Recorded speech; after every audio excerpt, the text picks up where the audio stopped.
Bismillahirrahmanirrahim. Assalamualaikum warahmatullahi wabarakatuh. Innal hamdalillah nahmaduhu wa nasta'inuhu wa nastaghfiruh wa na'udzu billahi min shururi anfusina wa min sayyiati a'malina. Man yahdihillahu fala mudilla lahu ومن يضلل فلا هادي له وأشهد أن لا إله إلا الله وحده لا شريك له وأشهد أن محمدا عبده ورسوله.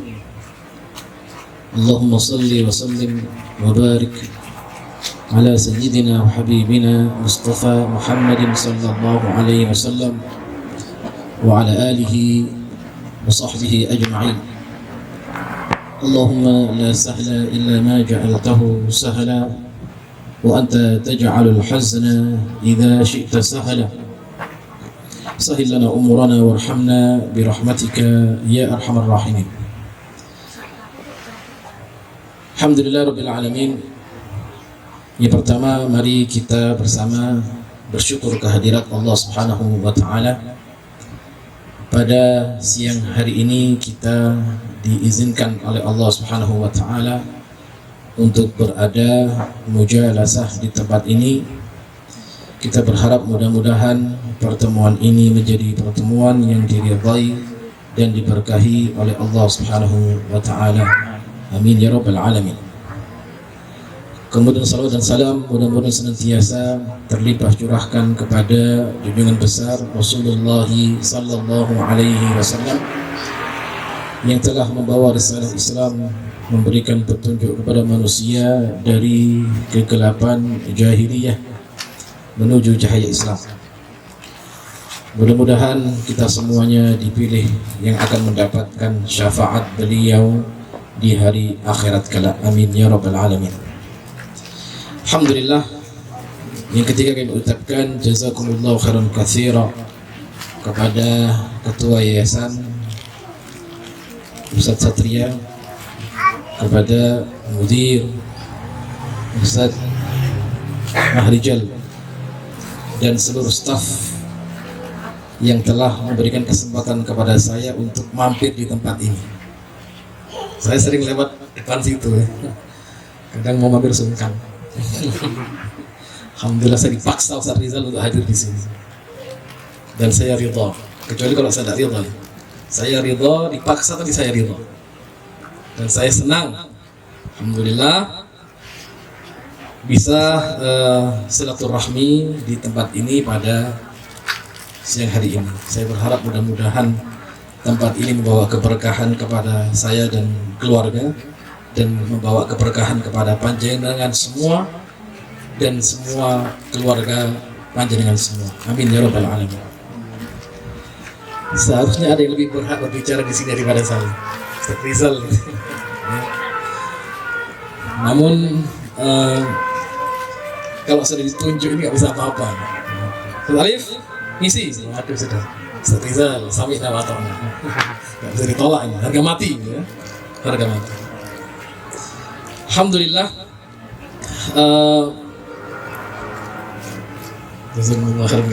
Saya ini makan terus dari tadi pagi. Di IJK saya ini makan, lanjut Solo makan lagi. Tadi bertamu Zainal Amri makan lagi, sekarang snack lagi. Bagaimana Anda? Gemuk badannya. La haula wala quwwata illa billah. Alhamdulillah. Insyaallah kita akan berbicara tentang pentingnya bagi keluarga muslim untuk kemudian membina keluarga yang Qur'ani. Dan tentunya ini menjadikan harapan setiap keluarga muslim. Ya, siapa yang tidak ingin di antara kedua orang tua, seorang ayah ataupun ibu, yang memiliki anak-anak yang soleh dan solehah. Dan siapa yang tidak menginginkan kelak anak-anak ini yang mendoakan kedua orang tuanya. Dan siapa yang tidak ingin kelak kemudian anak-anak kita ini bisa memberikan manfaat untuk umat. Ya, saya teringat bagaimana saya dulu masuk pesantren. Bukan dipaksa, tapi keinginan sendiri. Masya Allah, anak SD. Saya masuk pesantren dari SD. Ini SD Pak, ada SD nya. SD ya Allah, Masya Allah. Saat jenela SD gak teko. Ya. Tapi ya anak harus, maka dalam pendidikan itu tidak ada kata pilihan untuk anak. Anak kalau suruh milih belajar apa main, sing dipilih main, tolak. Harus dipaksa. Alhamdulillah saya punya kesadaran saat itu, waktu lulus SD saya harus mondok. Walaupun keluarga saya saat itu baru saya. Jadi saya ditinggalkan, itu pesantren. Ya lulus SD, berarti SMP kelas 1. Alhamdulillah. Ya. Sampai sekarang hidupnya di pondok pesantren. Dan merupakan kebahagiaan saya tatkala melihat wajah ayah saya, ibu saya gitu ya. Begitu lulus, Masya Allah, dia cerita kepada kerabat-kerabatnya, kepada keluarganya, Alhamdulillah anakku lulus pondok pesantren. Bangga sekali. Di saat itu, tahun itu, pondok pesantren adalah tempat alternatif terakhir untuk pendidikan anak-anak pada saat itu. SMP 1 nggak keterima, daftar SMP 2 atau SMP negeri 3 misalnya. Nggak keterima alternatif, mondok. Udah, pilihan terakhir. Yang pertama. Yang kedua, pesantren, lembaga pendidikan itu adalah tempatnya anak-anak nakal. Jadi dulu bapak seneng ngancam gini, kulit nakal tak pondok. Orang zaman dulu kalau mau ngancam anak biar nggak nakal, kulit nakal tak pondok. Nggak berani nakal. Ya, tapi alhamdulillah ternyata pesantren ini memiliki kiprah yang luar biasa dalam pendidikan anak-anak kita ini dan memberi kontribusi besar kepada negara ini. Gitu. Ya. Nah, siapa tidak ingin punya anak-anak yang demikian? Gitu ya. Punya anak-anak yang pintar baca Al-Quranul Karim. Ya, tadi kita dengarkan, Masya Allah. Kemudian siapa tidak ingin punya anak-anak yang soleh dan soleha, yang terus memperhatikan keadaan kedua orang tuanya, yang selalu mendoakannya. Seseorang kalau kemudian berpikir jauh ke akhirat, maka anak adalah aset yang tidak ternilai bagi kedua orang tuanya. Saya katakan, seseorang ya dalam rumah tangga, baik bapak atau ibu, bisa menitipkan anaknya dalam lembaga pendidikan dan menyerahkan kepada guru-gurunya.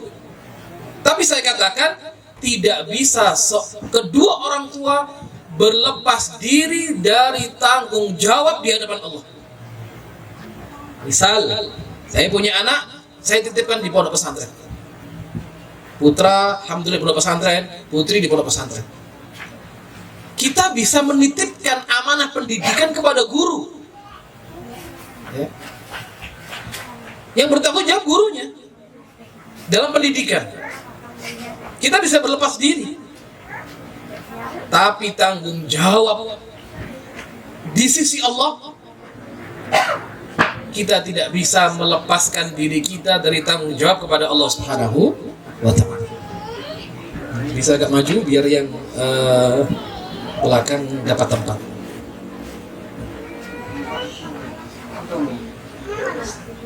Saya katakan sekali lagi,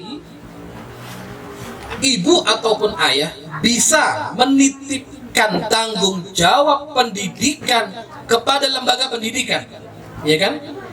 Mungkin kita menyekolahkan anak kita di SD, di SDIT, di SMPIT, di pondok pesantren. Kita titipkan anak di situ, setiap bulan kita bayar uang SPP-nya, kemudian setiap bulan kita tengok, setiap bulan kita kirim uang. Yang bertanggung jawab adalah guru yang ada dalam lembaga. Itu dalam pendidikan, kita bisa menitipkan pendidikan anak kita adalah kepada gurunya. Akan tetapi saya katakan tidak bisa kita berlepas tanggung jawab dari amanah yang telah Allah berikan kepada kita, yaitu hadirnya seorang anak. Tanggung jawab apa? Tanggung jawab pendidikan kepada anak-anak kita. Loh, bagaimana Ustaz, saya sudah titip kok? Oh, saya sudah bayar, saya sudah ini, sudah itu.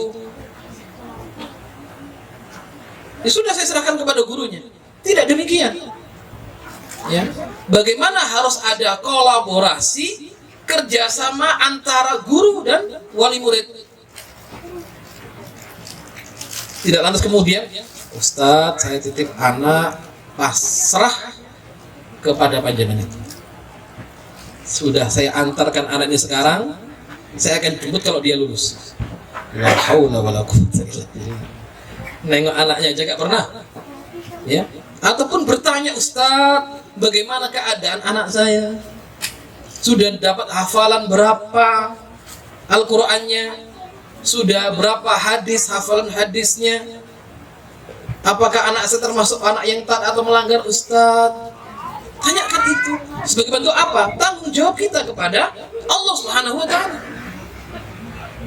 Ya, tanggung jawab kita di hadapan Allah Subhanahu wa taala. Kenapa? Karena anak ini adalah amanah, titipan yang akan ditanyakan oleh Allah Subhanahu wa taala kepada siapa yang diamanah dan kepada siapa dititipkan. Maka dari itu besar peran keluarga ini untuk melahirkan generasi Qur'ani, jilun Qur'ani farid.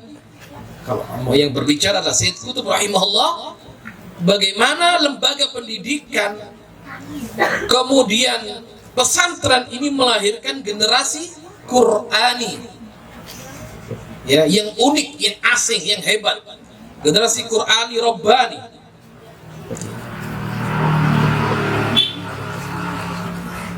Ini sangat penting, ibu sekalian. Maka dari itu, terutama ibu, ya, walaupun harus ada kolaborasi antara ayah dan ibu. Maka seorang wanita yang hebat, ada seorang ulama mengatakan seorang wanita yang hebat yang menjadi guru untuk anak-anaknya lebih hebat dari 100 laki-laki. Kenapa? Karena wanita yang melahirkan anak, ya, dan wanita yang paling banyak di rumah. Wa qarna fi buyutikunna. Jadi kedekatan emosi anak dengan ayah ini satu sisi lebih banyak kepada ibu. Kenapa? Karena ayah ini mendapat tugas mencari nafkah, berdakwah kesana kemari, gitu ya. Yang banyak di rumah siapa? Ibunya. Maka kalau berbicara idealisme, ibu itu juga harus alim, harus belajar, ya, harus punya banyak maklumat, wawasan pengetahuan. Kenapa? Karena dia akan memberikan pengajaran terbaik kepada anak-anak. Maka keluarga ini adalah merupakan gambaran, ya, bagaimana keadaan suatu masyarakat. Benar, keluarga ini unit sosial terkecil dalam masyarakat.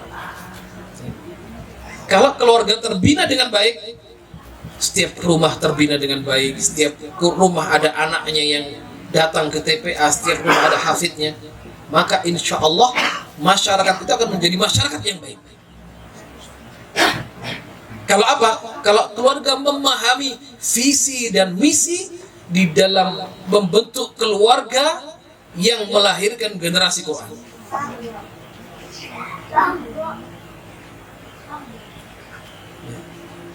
Jadi saya katakan berapa banyak anak yang hebat, munculnya banyak tokoh, ya, munculnya pahlawan yang hebat, karena di dalam rumahnya ada seorang ayah dan ibu yang memiliki jiwa murabbi. Inna wara'a kulla rajulin 'azimin abawaini murabbiyain. Setiap muncul tokoh yang hebat, selalu ada di balik, di rumahnya, seorang ayah dan ibu yang memiliki jiwa murabbi dan murabbiyah. Ya, ini penting sekali. Maka dari itu sangat penting ya peran kita semua, panjenengan semua di dalam melahirkan generasi yang unik. Jadi kalau sudah berbicara keluarga, maka bagaimana keluarga ini menjadi medan sarana untuk kaderisasi, melahirkan kader, ya, melahirkan generasi yang hebat. Maka kita harus menaruh perhatian besar kepada pendidikan anak-anak kita. Alhamdulillah, dalam hal ini Ustaz Satria, Ustaz Maharijal dan beberapa staf ya bergerak di dalam apa namanya, Baitul Quran Aitama, Masya Allah, ya, memberikan fasilitas ya, kepada anak-anak yang mulia ini, anak-anak yang Masya Allah, untuk memberikan fasilitas pendidikan ya, kepada mereka.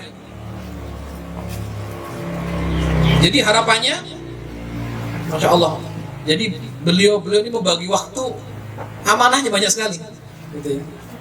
Saya yakin amanahnya Ustaznya nggak satu ya. Tapi kalau istrinya kayaknya satu ini, satu.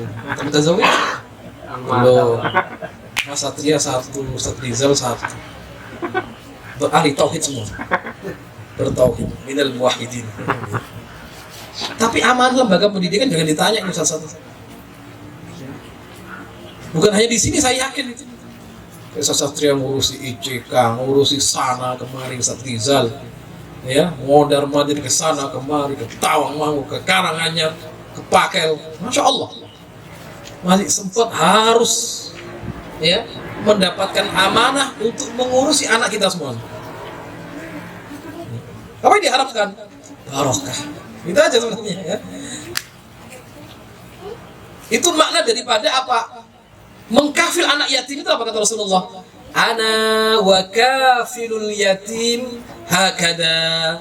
Dalam riwayat kahataini wa asyara bis sababa wal wusta wa farraja bainahuma syai'an. Aku dan siapa yang menyantuni anak yatim ya seperti ini di surga.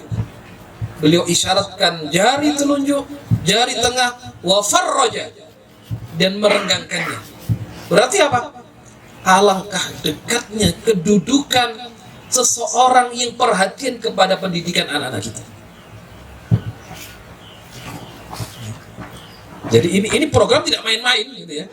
Nggak main-main. Jadi butuh kolaborasi Ustadz di sini dan panjenengan di rumah. Apa Ustadz yang bisa kami berikan kepada Baitul Quran Aitama ini? Support, doa, ya, dan juga bertanggung jawab terhadap pendidikan anak-anak kalau di rumah, gitu ya. Tengok di sini diberi nasihat, motivasi, ya. Di rumah diberi nasihat, motivasi. Bukan hanya titip, gitu. Maka saya sering sampaikan kepada wali-wali murid, ya. Jangan pernah Anda untuk berbuat apa? Di antaranya anaknya masuk lembaga pendidikan diantar, dijemput sudah waktu mau lulus. Jadi bertemu ustadznya cuma 2 kali, ngantar dari santri baru dan menghadiri wisuda anaknya. Jadi 2 kali dalam kurun 3 tahun ketemu ustadznya hanya 3 kali. Di rumah telepon pun tidak. Hanya kalau kemudian butuh apa, hanya konfirmasi. Jangan demikian. Jadi memang harus cerewet dan bertanya, bagaimana pendidikan, apa yang bisa saya bantu Ustaz untuk pendidikan anak-anak saya. Ini sangat penting sekali. Untuk apa? Untuk melahirkan generasi yang gemilang, generasi yang baik. Nah, di sini ada pilar-pilar utama bagaimana membangun generasi yang Quran. Yang pertama adalah dimulai pembentukan generasi ini dari orang tuanya, ya, dari ayahnya atau ibunya atau keduanya. Kenapa? Ada ungkapan salihul aba min asbab salihul abna. Salehnya kedua orang tua menjadi sebab salehnya anak keturunan. Maka dulu para salaf, ya, kalau mereka sholat, begitu melihat anaknya tertidur, ada perasaan iba, dia katakan, aku akan perbanyak sholatku agar baik juga anak. Ya. Kenapa demikian? Karena ada ikatan batin, ya, apalagi ibu. Bahkan dalam pendidikan itu, ibu kalau marah kepada anaknya tidak boleh mengumpat, justru doakan, gitu ya. Tidak boleh nyumpah serapah, tidak boleh ngumpat. Kenapa? Karena doanya ibu mustajab. Kalau anda pun marah, doakan, ya Allah nak, mudah-mudahan kamu jadi hafizul Quran. Ya, ambil gikat-gikat ibu, nggak apa-apa. Kenapa? Karena doanya ibu mustajab. Jangan pernah menyumpah serapah anak dengan sumpah yang mengakibatkan musibah baginya. Jadi yang pertama apa? Ada usaha dari ayah ataupun ibu untuk menjadi pribadi yang baik. Walaupun kita tidak maksum, ya, kadang kita ini ibadah ya fluktuatif, kadang naik turun. Kadang kalau rajin ya rajin, lagi malas ya malas, ya. Tapi tetap bagaimana akhlak, bagaimana kesolehan kita ini menjadi sebab barokah turun kepada anak. Ya, kadang juga ada ikatan batin ini ibu, ya. Bahkan kalau ada pun pasti terasa. Banyak kasus, ya, kadang-kadang ibunya di rumah ini kayak nggak tenang. Ada apa? Ono opo be anakku, ya. Betul, ibunya ke pondok, ternyata anaknya juga merasakan hal yang sama, gitu ya. Tiba-tiba anaknya kangen ibunya, langsung nyambung, ibunya langsung ada perasaan, ya apa anakku, ya. Begitu temui ternyata anaknya punya masalah, ya. Ditanya apa masalahnya, aku kangen pengen boleh, itu sama gitu, ya. Jadi nyambung perasaan itu. Jadi ada ikatan itu memang. Bahkan ada anak saking sayangnya sama ibunya atau bapaknya. Biasanya kalau anak di pondok kan ya nggak tega kan ibunya. Ini bapaknya yang nangis. Siapa sih ngeneng-ngeneng ibu? Jadi kalau panjenengan antar ke lembaga pendidikan, mulai kan SD ini, aku lihat saya pribadi nggak tega. Ya. Kira-kira yang nangis biasanya siapa? Ibunya. Kenapa? Karena ada ikatan yang kuat, ibu yang melahirkan anaknya, yang menyusuinya. Ya. Nah, suatu saat mondokkan anaknya, ibunya tegar, yang nangis bapaknya. Siapa yang ngeneng-ngeneng bapaknya? Ibunya. Ya. Sampai disewakan hotel. Agar apa? Untuk bapaknya bisa lihat anaknya. Ibunya tegar. Nggak bisa kita pungkiri itu. Ada ikatan yang sangat kuat memang. Makanya begitu anak punya masalah, ibunya langsung seketika terasa. Atau sebaliknya. Maka solehnya kita ini menjadi sebab anak jadi baik. Mungkin kita bisa muhasabah, ya. Ya kenapa kok anak saya sudah diatur?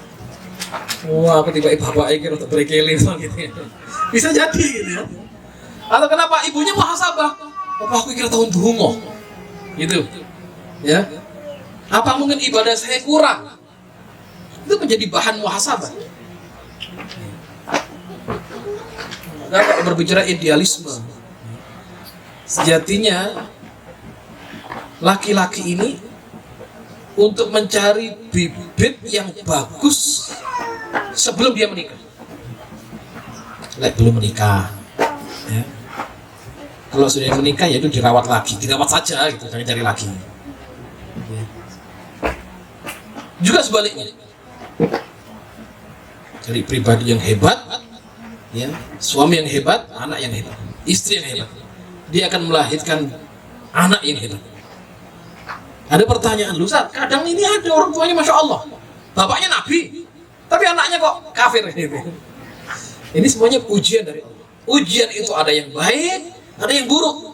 Wa nabluukum bisyarri wal khairi fitnah. Ustaz, ini doa nggak kurang-kurang, ya. Didik anak Masya Allah, tapi anak saya susah diatur. Itu menjadi ladang pahala panjenengan. Gitu ya. Nabi saja anaknya dari kufur. Nabi Nuh, gitu ya. Ibrahim punya bapak kufur.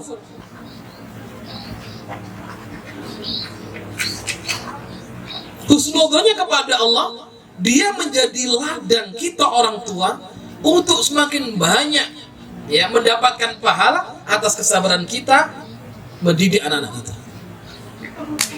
Ya, padahal kita nggak tahu doa-doa mana yang diijabah oleh Allah. Setiap hari ibunya berdoa, anaknya tambah nakal didoakan. Sampai pada momen yang tepat, ada waktu kemudian hidayah Allah hadir kepada anaknya. Banyak kasusnya. Karena doa siapa? Doa ibu yang tidak pernah putus mendoakan anaknya.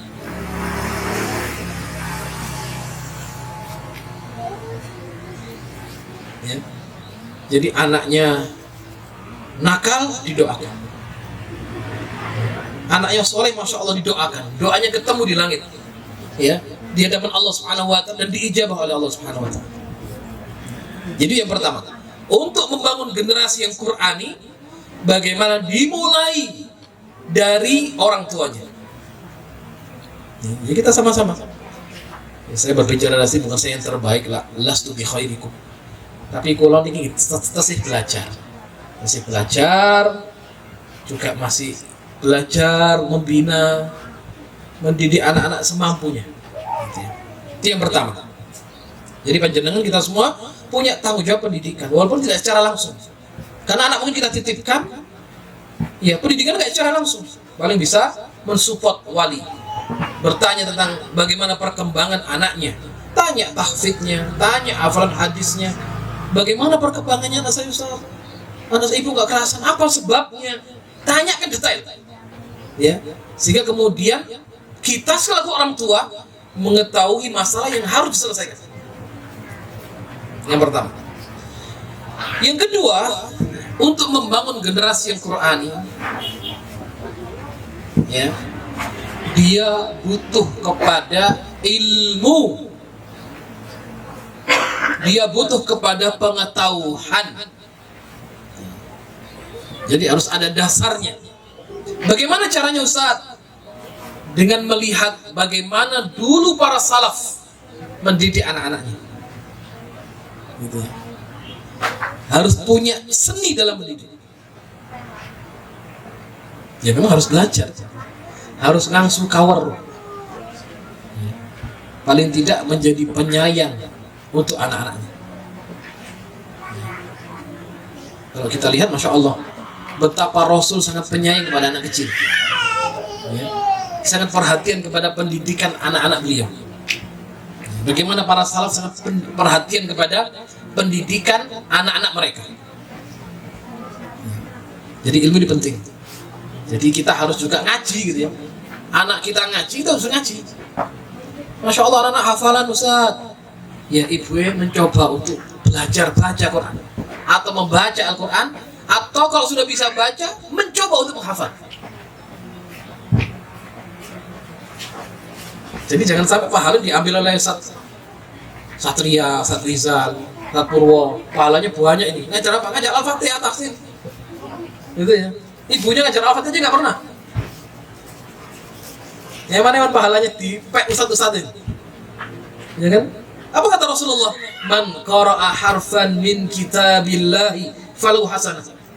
Ustadz ini mentahsin a'udzu billahi minasy hari-hari itu. Betapa berapa banyak pahalanya.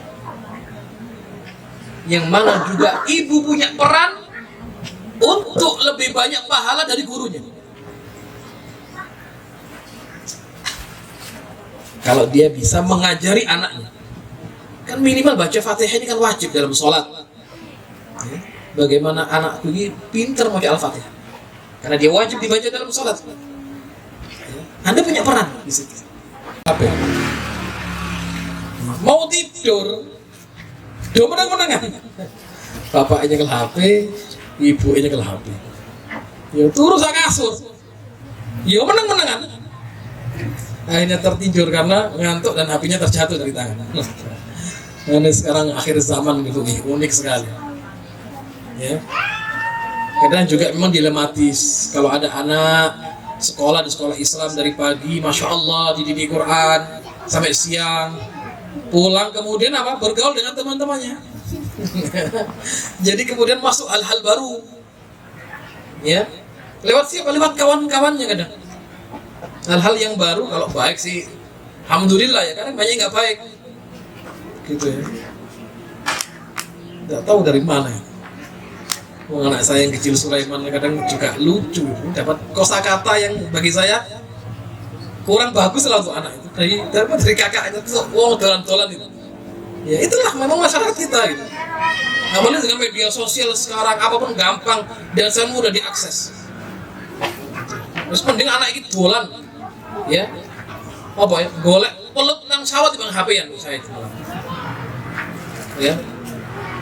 Abi minta pancing, tak belikan pancing. Mancing di mana? Mancing canah di sungai, mancing tapi juga HP-an. Kenapa orang-orang dulu itu mentalnya bagus, ya? Karena dia lepas main dia. Anak kita kadang kurang main. Anak sekarang itu. Apalagi ibunya fasilitas masya Allah. Anak kadang ada tarbiyah memang sebenarnya salah. Apa itu?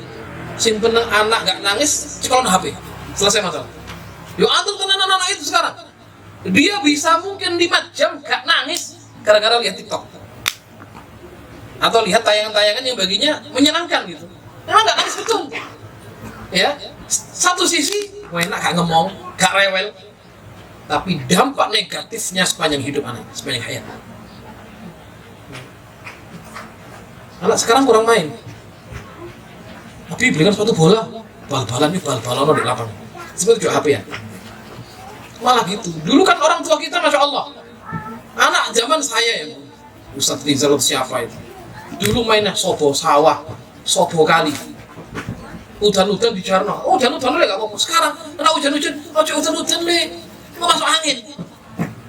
Ya. Maka muncul pribadi yang cengeng sekarang. Ya. Gak seperti orang dulu tuh hebat, kuat tahan banting, pemberani, kendel, wanita arung. Sekarang digetak tidak ada nangis. Kenapa? Karena tidak dididik untuk survive. Apa itu survive? Dolan, ya, main. Nah, kalau ada anak main ke sawah, saya lego itu. Wih, nggak apa-apa ke sawah. Ada main sepak bola nggak apa-apa. Seperti kita ke HP. Kan ada masanya. Masalahnya ke HP ini masa Allah. Ya, itu ujian tersendiri juga bagi kita. Ya. Susah. Lek saya tuh pinginnya malah tuku HP sing jadul loh. Sing iso gawe telepon tok sampai SMS. Tapi yo angel ya, karena sekarang ini juga kita punya komunikasi kakek grup sampai HP-nya lemot. Ya. Grup ummahat. Ummahat 1, ummahat 2. Setiap ummahat punya rekan. Jamaah pengajian ini itu kakean grup sampai bingung. Ya. Ya sadisal grupnya banyak ini. Ya. Ada grup ini, grup arisan ibu-ibu atau grup apa. Ya, macam-macam. Tak jadi sing paling aman tuh HP sing jadul-jadul, sing sakit telepon WA. Bukan WA ada SMS. Itu baterainya awet gitu. Tapi agak susah lah sekarang. Baik. Sampai jam berapa saat itu? Sampai jam 4. Baik. Yang pertama tadi apa, Bu? Mengesupkan jenengan. Untuk membangun generasi Quran dimulai dari orang tuanya. Yang kedua, bagaimana ibu harus punya ilmu. Ilmu apa? Seni dalam mendidik. Ya, emang harus belajar betul. Kudu sinau. Harus ngaji. Termasuk ngaji parenting ini, pendidikan ini kita ngaji bersama, sharing ya bagaimana mendidik anak-anak. Jadi idealnya memang ibu ini harus pintar, harus punya ilmu, mengarahkan anak-anaknya, mendidik anak-anak. Yang ketiga adalah yang tadi soleh dan soleh orang tua, ilmu. Yang ketiga adalah bagaimana metode mendidik anak-anak kita. Cara yang pertama adalah dengan cara rahmah dan kasih sayang, gitu ya. Jadi saya katakan di awal, anak jangan pernah diberikan pilihan, ya, antara bermain atau belajar. Tapi anak harus diarahkan untuk kepada sesuatu yang baik.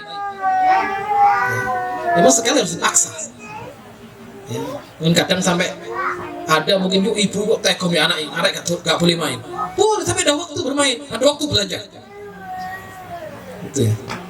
Jadi anak ini harus betul-betul diarahkan betul. Kalau zaman dulu para kiai itu bawa, apakah boleh pukul anak? Boleh. Ya. Tentunya pukulan yang mengingatkan gitu ya, bukan pukulan yang kemudian menjadikan anak ini takut ataupun terluka. Enggak. Ya, kalau sekarang orang bisa ngeri. Di zaman era digital ini kan banyak kasus, ada santri membunuh ustadz. Kawan saya dipukul balok dari belakang, meninggal. Ustadz bagian kesantrian, ya, qadarullah ngerampas HP santrinya, kemudian santrinya nggak terima. Habis sholat subuh ditunggu saatnya keluar, dipukul balok belakangnya, seketika mati. Teman saya sekelas sekolah, la haula wala quwwata illa billah. Ya, ada sedikit anaknya dipukul, dilaporan polisi, gurunya di penjara gara-gara laporan orang tua. Nah ini bentuk takdirnya ada. Zaman dahulu anak dipukul untuk apa? Untuk mengingatkan. Ya, tapi dengan cara pukulan yang rahmah, ya, memberikan arahan terus kepada anak tanpa bosan. Nah, biasanya sering patuh, anaknya ibu. Kenapa? Karena ibu sering di rumah. Kadang ayah arang-arang. Kenapa? Bapak soalnya sering metu omah. Ya, yang sering adalah ibu. Ini harus memahami metode bagaimana pendidikan. Yang pertama adalah tanamkan nilai-nilai Al-Quran kepada anak. Nilai Al-Quran. Berikan kisah-kisah terbaik. Saya punya pengalaman. Saya pernah punya murid anak SD di pondok saya yang jauh, bukan di Syarifah. Anak SD hafal 3 juz. Kelas 1 SD. Orang Malaysia. Saya tes lancar, juz 30, juz 29, 28. Masya Allah, lancar hafalannya. Suatu saat, karena saya anggap dia bisa ngaji, saya kasih Quran, saya suruh ngaji dia. Saya berikan Quran, saya suruh ngaji. Sama sekali tidak ada gerak lisannya, diam aja. Saya nggak tahu kalau nggak bisa ngaji. Husnudon saya mungkin dia malu gitu ya. Saya pasal nggak apa-apa, namanya Salahuddin. Nggak apa-apa Mas Salahuddin, baca aja Ustaz. Diam lama. Akhirnya geleng-geleng kepala. Kenapa? Ini apa bacaannya Ustaz? Loh, kamu nggak bisa baca Quran? Nggak bisa. Lo kok hafal? Kamu hafal juz 30? Iya. 28? 29? Iya. Siapa yang ajar? Umi. Kapan ngajarnya? Kalau saya mau tidur, ditalkinkan Umi. Anak kecil itu. Makanya anak kecil ini punya usia emas yang tidak akan pernah kembali. Kita aja mungkin ngapalnya sudah tua gitu ya. Coba kalau dulu bayi SD seperti anak sudah dilibatkan dalam urusan Quran ini, Masya Allah. Ya. Maka kita sangat kasihan kalau anak-anak masih usia emas ini sing diapal malah lagu-lagu. Misalnya lagu apa itu? Dangdut gitu ya. apa lagu-lagu TikTok itu udah hafal kabeh anak kita ini. Ya, kadang ibu malah apal ibu itu anaknya. Oh bapak ini. Ya Allah, anak itu hafalan cepat sekali itu. Anak ini hafalan cepat sekali anak usia emas ini. Ya, dari usia apa namanya memang balita sampai dia SD atau SMP. Itu harus banyak kosakata yang bagus yang disampaikan kepada anak. Termasuk apa? Tadi itu kan ibunya hanya mentalkinkan. Berarti ibunya apa? Berarti ibunya bisa baca Quran dan dia hafal ayat-ayat Al-Quran. Gitu ya. Artinya kalau ibunya nggak bisa baca, nggak mungkin mentalkin toh. Nggak mungkin kan? Karena ibunya bisa gitu ya. Daripada dongeng, ya mungkin ada dongengan dulu yang nggak jelas gitu ya. Kancil nyolong timun atau apa itu. Kemudian di ngajak alhamdulillah dia bisa hafal itu. Saya taat, saya bolak-balik lancar betul. Tapi nggak bisa ngaji. Ya, kenapa? Ditalkinkan sama uminya. Saya tanya, Abi talkin nggak? Enggak, ya itulah Abi biasa ya. Abi itu biasa. Laki-laki itu banyak keluar rumah. Kadang pertemuan dengan anak itu juga minim sekali.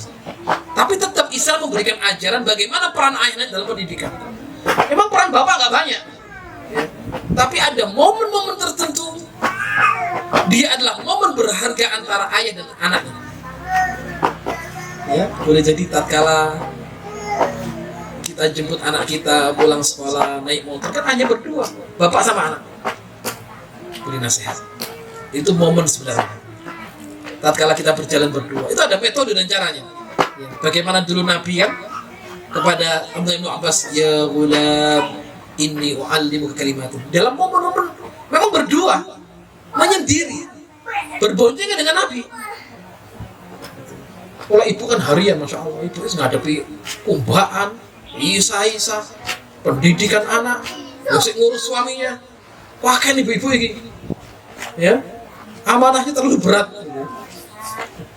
Ya, terus ngurusin masakan ini itu, data ngeterno anak sekolah barangnya. La haula wala quwwata, mudah-mudahan Allah berikan pahala yang besar kepada ibu semua, ya, kepada ummahat, ya. Nah, itu pola pendidikan diantaranya dengan cara apa? Talqin, ditalkinkan. Maka kebaikan itu ditalkinkan, termasuk apa? Tilawah, membaca. Jadi talqin. Ya, atau hafalan hadis atau apapun. Ya, paling tidak diberikan pengajaran. Apapun itu bentuknya, anak langsung hafal seketika. Ya, dan sekali hafal, anak susah lupanya. Terbawa sampai besar. Kadang pendidikan ataupun momen hal yang paling penting kadang masih diingat oleh anak sampai dia besar. Ya. Maka peristiwa-peristiwa kadang dari kecil terbawa sampai dewasa. Ya. Maka tunjukkan kepada anak peristiwa-peristiwa yang baik. Bahkan kalau bapak ibu ini nesu, ojo diketoki anak. Mana gak paham apa-apa mek nangis toh. Nangis kenapa? Bapak ibunya geger. Gitu ya. Kadang jadi wasilah apa? Lapor. Ini lapor itu, mbak. Mana yang orang ngerti apa saya ketertok nangis sering bapak ibu. Ya, itu kadang peristiwa itu dari kecil bisa diingat sampai besar. Selesai. Sampai jam 14.15. Jam 2:15 menit ya. Baik. Saya mana tadi saya ini cerita? Jadi lupa satu rumah ya. Mana tadi tuh? Bisa dijalan-jalan lupa apalagi saya. Ya? Saya mana bu? Oh geger ya. Orang tuanya geger. Kadang anak-anak melihat. Gak apa ya piye satu mau sembunyi ya kalau bisa. Karena kan spontanitas, spontan. Ya. Ya geger lek ngentari arek turu kabeh kan geger. Terus baru geger. Tapi ya namanya orang kemarin kan spontanitas, emosi. Ya, kadang ya tidak melihat waktu, kadang tahu-tahu muncul aja gitu. Ya. Nah, akhirnya kan ada orang tua yang egois. Sedikit masalah sudah minta Abi pulangkan saya kepada ibu saya. Abi pulangkan saya kepada orang tua saya. Masalah sepele gitu ya. Ini banyak terjadi. Ya. Nah, ini ibu harus memahami betul pola metode pendidikan anak. Karena setiap anak punya karakter yang berbeda. Ini penting ya. Ada anak kita yang masya Allah, wah hafalan nih, jos. Ada kadang punya anak kesekian, hafalannya angel gak kok mbak atau masih dan atau sebaliknya. Ya. Ada anak pertama serius belajar, masya Allah. Ada anak kedua karena ada anak metode belajarnya dengan bermain. Apalagi anak laki-laki ya. Jangan dianggap Anda kalau ngajar anak laki-laki ini dia main, dia nggak memperhatikan. Kadang orang tua salah tompo. Itu diajarkan, perhatikan oleh ibu ajar. Sebenarnya dia perhatikan, cuma daya konsentrasinya dia kepada yang lain. Walaupun dia dengar. Kadang ibu ditablok. Rumah aneh. Padahal dia dengar sebenarnya. Ya, dianggap orang tuanya dia bermain. Ada anak belajar dengan cara serius, ada anak bermain dia harus bergerak. Itu guru harus paham. Ya. Unik ada anak diajarkan dia tolak gini, tolanan kertas. Ditanya dia bisa. Belum tentu yang memperhatikan bisa. Ya. Itu panjangnya paling paham itu kalau punya anak. Wah, anakku ini metodenya serius kalau belajar. Ya. Ada anak yang nyantai juga ada. Suwantai wis pol kan ini. Ujian bisa. Ada orang pintar memang gawan bayi. Ya bisa jadi nurun dari ibunya. Kenapa? Karena kecerdasan anak kurang lebih 70% dari ibunya. Selebihnya bapaknya. Ibu yang cerdas, insya Allah yang cerdas. Jangan saya yakin insya Allah cerdas lah. Gitu. Walaupun kadang mungkin ada anak yang standar, nurun bapaknya biasanya. Nurun bapaknya anak uang ya wis gak atut bapaknya. Jadi benar gampang. Kalau kita punya anak nakal dia toleh. Wis ngono kae bapake kok ngopi gak atut bapaknya. Kan gitu. Karena buah jatuh tidak jauh dari pohonnya. Masuk duran dari madun, larinya ke sana jatuhnya. Tidak mungkin. Ya makanya duran kan ditaleni. Akan menggantung jatuhnya gak jauh. Kalau kita kalau jatuh gak diambil orang kan gitu. Ya duran kalau jatuh jeblek, jatuhnya di situ. Tidak mungkin di sana pohon duran jatuhnya di mana? Tentang gulo. Nggak mungkin. Mungkin dicolong orang taruh sana biar bisa jadi. Ya. Ada anak cerdas warisan kawan bayi, ada kepintaran yang muktasab, dia harus diusahakan. Ada anak cerdas dari sananya cerdas. Ngaji yo biasa. Apalan enggak gedung-gedung, tapi lancar Qur'annya ada itu. Wah, ini fadlullah yu'ti man yasha. Tapi ada orang yang harus ngajinya sungguh-sungguh, harus toranya sungguh-sungguh, diulang berapa kali, harus murojaah sekian kali, dan lancar. Jadi ini kepintaran yang harus diusahakan. Kalau dia nggak murojaah, nggak lancar. Kalau dia nggak belajar, dia nggak pintar. Tapi ada orang yang baru buka buku langsung pintar ada. Lihat, saya punya kawan dulu tugasnya ganggu orang belajar. Ya. Orangnya masya Allah. Waktu siang-siang gini besok ujian, hari-hari ujian misalnya. Siang gini diajak main bola, diajak bola. Ini temannya ke jalan kafe. Ya, malam udah kesel kafe kalau sing sinau. Dia bangun jam 1 malam belajar. Nggak lama 1 jam. Winter, paginya dia keluar duluan. Nilainya dia 10, lainnya nilainya 4, kursi 3, 2. Kenapa? Tidak turun nggak belajar. Karena masih tahu digudong. Ya, proses sinau ini sekarang penting gitu, di koda gitu terus. Nah dia belajarnya di konjai pada tidur semua, dia bangun jam 1, tahajud, belajar sebentar, besok bisa jawab semua soal. Itu kelebihan orang-orang tertentu yang memang pemberian dari Allah. Ya. Nah kita punya anak ini macam-macam itu, ya kan? Punya anak barat, masya Allah. Biasanya anak barat ini jeda pada bapaknya. Anda bisa timbang ya. Anak barat, anak pertama, secara fisik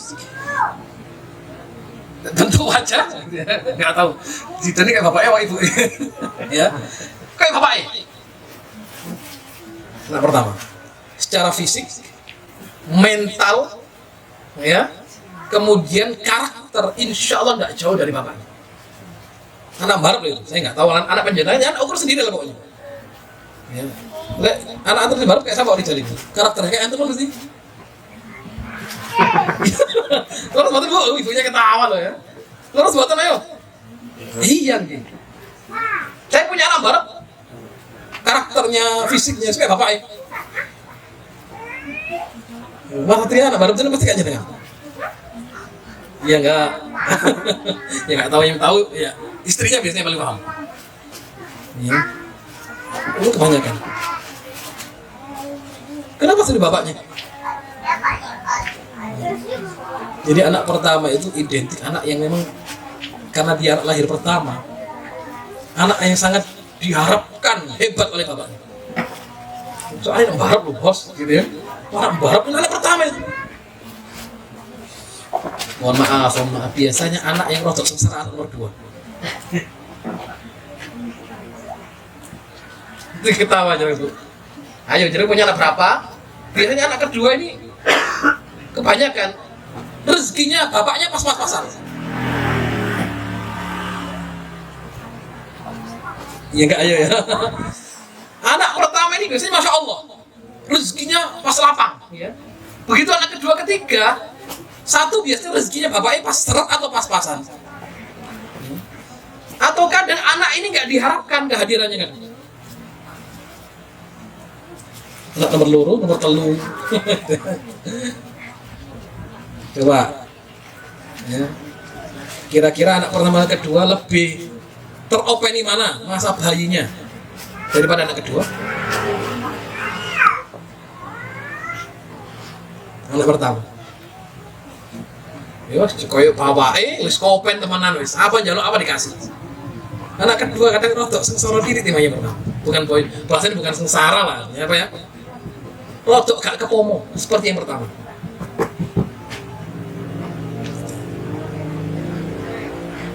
Dan biasanya anak terakhir yang paling tahu. Anak keri kok itu, wah dimanja tenanan. Yang menjadi pewaris nanti. Makanya anak perempuan kalau sudah terakhir, nggak boleh keluar rumah. Ya itu sore-sore ya omai gue.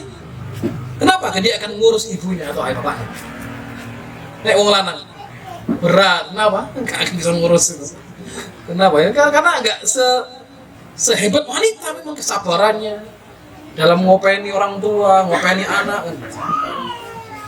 Ini penting sekali ya. Artinya apa? Seni untuk mendalami ya setiap anak.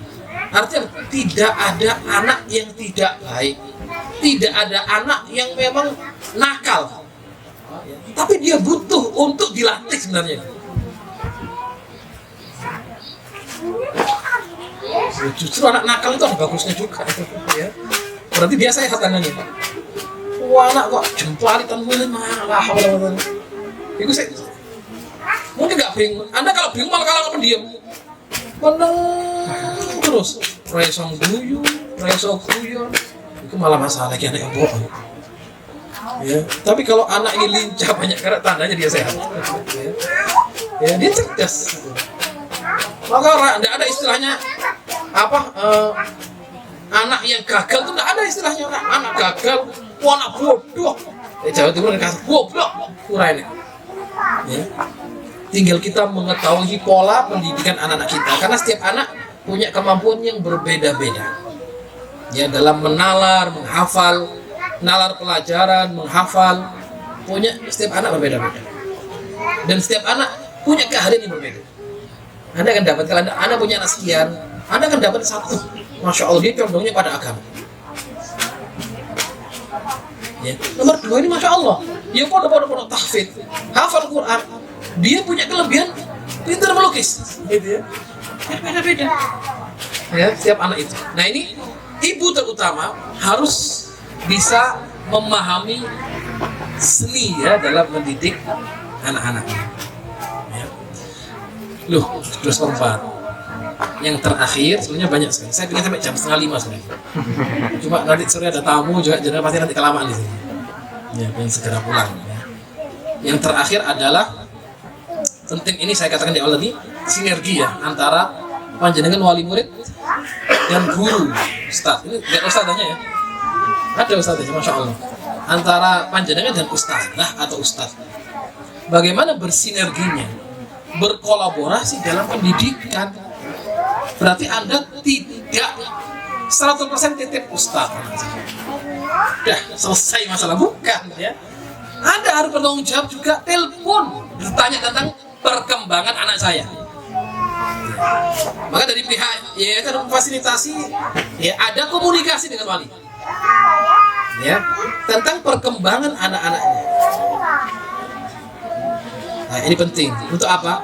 Di sini dibutuhkan kolaborasi antara wali dan guru, supaya nanti jenengan juga nggak ditanya oleh Allah, mana tanggung jawab pendidikan anakmu. Pun kalau mau doakan ya Allah, ya itu pondok itu kan pun kalau titipakan kan aitama ya Allah, enggak, itu pendidikan. Tapi orang tua punya tanggung jawab din kepada anak, ya nggak bisa diwakilkan kepada gurunya kan gitu, nggak bisa diwakilkan. Lah besok kalau kita nggak mendidik anak kita, ditanya sama Allah, bagaimana ini amanah ini, anak kamu jadi anak seperti ini. Wah, pulang betul itu ya Allah. Titipkan Baitul Quran aitama nggih. Yen tanggung jawab ten ngene sak rijal niku mudire. Yo, mboten saged. Ya, kenapa? Karena anak ini adalah anak panjenengan. Di setiap anak akan ditanya, setiap orang tua akan ditanya amanah ya terhadap anaknya. Anda boleh bisa mewakilkan tanggung jawab pendidikan kepada lembaga, tapi Anda tidak bisa mewakilkan tanggung jawab agama dan iman kecuali kepada Anda yang bertanggung jawab kepada Allah Subhanahu wa Ta'ala. Ya. Nah, kalau pendidikan ini berjalan baik Ibu sekalian, maka akan melahirkan generasi yang Qur'ani, Masya Allah, generasi yang hafid, saleh, mujahid, da'i, ya, yang bisa memberikan kontribusi manfaat untuk umat ini. Ini kita harapkan, ya. Dan yang paling penting adalah anak ini adalah aset yang tidak ternilai. Anak-anak ini aset yang tidak ternilai. Siapa besok yang akan merawat kita kalau kita sudah tua? Kalau tidak anak yang ngerti agama. Ada satu kisah, ada seorang nenek-nenek non-muslim masuk Islam gara-gara melihat perlakuan anak kepada bapak ibunya. Gitu ya. Ada kisah, ada suami istri sudah tua, sepuh, anaknya dikumpulkan semua.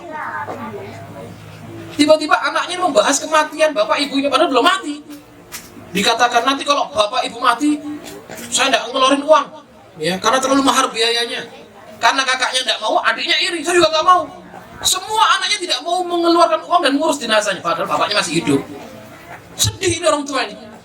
Ya, bukan di Allah yang orang muslim. Astaga, saya ini belum mati pun mereka sudah ribut jenazah saya. Sakit hati nih bapak ibu.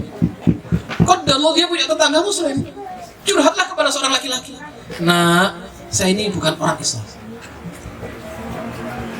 Perlakuan agama saya ini, anak-anak saya kepada saya, miris hati saya. Bagaimana kalau perhatian kamu kepada kedua orang tua? Apa katanya? Agama saya memberikan perhatian besar kepada bapak ibu kamu, dan dia adalah surga kami, kata laki-laki. Terus kalau orang tua mati, kalau orang yang mati di antaramu, bagaimana? Baik itu ibu bapakmu atau saudaramu, kami bertanggung jawab. Satu, kami akan mandikan dia dengan sebersih-bersih. Dua, kami akan kafani dengan kain yang bersih dan bagus. Ketiga, kami sholatkan, ya, kemudian kami kuburkan, kami doakan. Apa tidak bayar? Justru kami berikan sodakoh kepada orang yang ditinggalkan. Takjub, ya, saya senang. Saya kok merasa tenteram hati saya. Ya, ditanya kenapa panjang seperti itu? Ya, soalnya di agama saya kalau mati biayanya besar, dan anak-anak saya tidak mau mengeluarkan biaya untuk urus jenazah saya. Saya tak masuk agamamu saja, saya berharap mati saya tenteram. Seketika dia masuk Islam, ya, hanya gara-gara urusan mau jenazah. Ya. Siapa yang menanti ngurus kita? Kalau kita sudah tua, ya, kadang sudah nggak ingat apa-apa. Kalau nggak anak kita yang ngerti agama ini, sampai nanti siapa yang mendoakan? Ya anak-anak ini. Kalau kita sudah tidak ada dipanggil Allah, siapa yang mendoakan diberikan kebaikan-kebaikan di sisi Allah? Sampai orang tua mengatakan apa? Ya Rabb, anna li hada. Dari mana kebaikan-kebaikan ini? Ya Allah, Engkau berikan ini, Engkau berikan itu. Bistighfari waladika lak. Ini dengan asbab anakmu beristighfar untukmu. Ya. Ya, jadi artinya semakin banyak anak semakin bagus sebenarnya, ya. Semakin banyak yang mendoakan. Mudah-mudahan Allah karuniakan kepada kita anak-anak yang saleh dan salehah, dan mudah-mudahan anak-anak kita ini kelak menjadi para hafidh dan hafidhah salih dan salihah, mujahid dan mujahidah yang telah memberikan kontribusi terbaik untuk umat ini dan memberikan manfaat, ya, mengagungkan nama kedua orang tuanya dan menjadi anak-anak yang bermanfaat untuk umat Rasulullah SAW. Demikian bisa kami sampaikan. Kurang lebihnya kami mohon maaf yang sebesar-besarnya. Jazakumullahu khairan katsira. Subhanaka Allahumma wa bihamdika asyhadu an la ilaha illa anta astaghfiruka wa atubu ilaik. Wallahu muwaffiq ila aqwamit thariq. Assalamualaikum warahmatullahi wabarakatuh.